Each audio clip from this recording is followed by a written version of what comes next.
শহীদ রাষ্ট্রপতি জিয়াউর রহমান যে ভিত্তি স্থাপন করেছিলেন সেটিকে আরও শক্তিশালী ও সময়োপযোগী রূপ দেন দেশনেত্রী বেগম খালেদা জিয়া।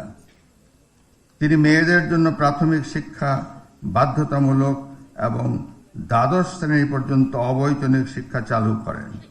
নারী শিক্ষার হার বাড়াতে বেগম খালেদা জিয়া মেয়েদের জন্য শিক্ষা উপবৃত্তি চালু করেন।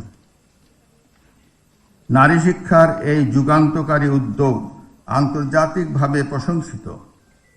বিশ্বব্যাংক সহ বিভিন্ন আন্তর্জাতিক সংস্থা এটিকে তৃতীয় বিশ্বের একটি সফল মডেল হিসাবে স্বীকৃতি দিয়েছে। বর্তমান সরকারও নারী শিক্ষার প্রসারে গুরুত্ব দিচ্ছে।